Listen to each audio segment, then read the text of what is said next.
श्रीमद्भागवते महापुराणे पंचमस्कन्धे अथ सप्तमोऽध्यायः। श्रीशुक उवाच।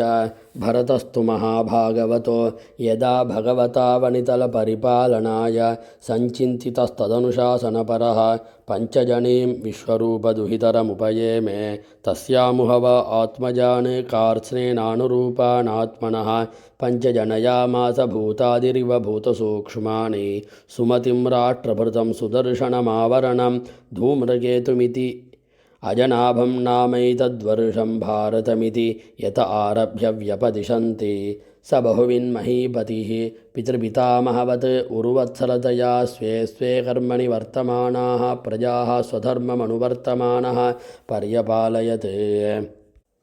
ईजे च भगवन्तं यज्ञक्रतुरूपं क्रतुभिरुच्चावचैः श्रद्धया हृताग्निहोत्रदर्शपूर्णमासचातुर्मास्य पशुसोमानां प्रकृतिविकृतिभिः अनुसवनं चातुर्होत्रविधिना सम्प्रचरत्सु नानायागेषु विरचिताङ्गक्रियेषु अपूर्वं यत्तत्क्रियाफलं धर्माख्यं परे ब्रह्मणि यज्ञपुरुषे सर्वदेवतालिङ्गानां मन्त्राणाम् अर्थनियामकतया साक्षात्कर्तरि परदेवतायां भगवति वासुदेव एव भावयमान आत्मनैपुण्यमर्दितकषायो हविष्वध्वर्युभिः गृह्यमानेषु स यजमानो यज्ञभाजो देवांस्तान् पुरुषावयवे श्वभ्यध्यायते। एवं कर्म विशुद्ध्या विशुद्धसत्त्वस्यान्तर्हृदयाकाशशरीरे ब्रह्मणि भगवति वासुदेवे महापुरुषरूपोपलक्षणे श्रीवत्सकौस्तुभवनमालारिधरगदादिभिरुपलक्षिते निजपुरुषहृल्लिखितेनात्मनि पुरुषरूपेण विरोचमान उच्चैस्तरां भक्तिः अनुदिनमेधमानरया जायत। एवं वर्षायुतसहस्रपर्यन्तावसितकर्मनिर्वाणावसरो अधिभुज्यमानं स्वतनयेभ्यो रिक्तं पितृपैतामहं यथादायं विभज्य स्वयं सकलसम्पन्निकेतात् स्वनिकेतात् पुलहाश्रमं प्रवव्राज। यत्र हवाव भगवान् हरिरद्यापि तत्रत्यानां निजजनानां वात्सल्येन सन्निधाप्यत इच्छारूपेण।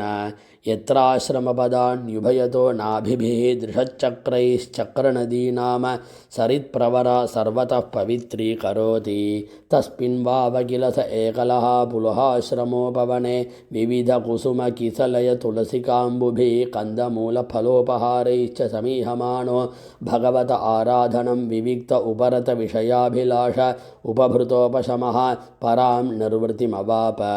तयेत्थमविरतपुरुषपरिचर्यया भगवति प्रवर्धमानानुरागभरद्रुतहृदयशैथिल्यः प्रहर्षवेगेनात्मन्युद्भिद्यमान रोमपुलककुलक औत्कण्ठ्यप्रवृत्तप्रणयबाष्पनिरुद्धावलोकनयन एवं निजरमणारुणचरणारविन्दानुध्यानपरिचितभक्तियोगेन परिप्लुत परमाह्लादगम्भीरहृदयहृदावगाढधिषणः तामपि क्रियमाणां भगवत्सपर्यां न सस्मार।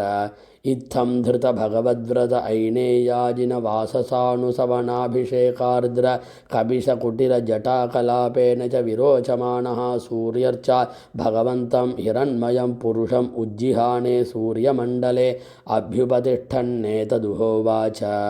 परो रजःसवितुर्जातवेदो देवस्य भर्गो मनसेदं जजान सुरेतसादः पुनराविश्य चष्टे हंसं गृध्राणं नृषदृङ्गिरामिमः। इति श्रीमद्भागवते महापुराणे पारमहंस्यां संहितायां पंचमस्कन्धे सप्तमोऽध्यायः। श्रीहरये नमः श्रीहरये नमः श्रीहरये नमः। सर्वत्र गोविन्दनामसङ्कीर्तनं गोविन्द गोविन्द।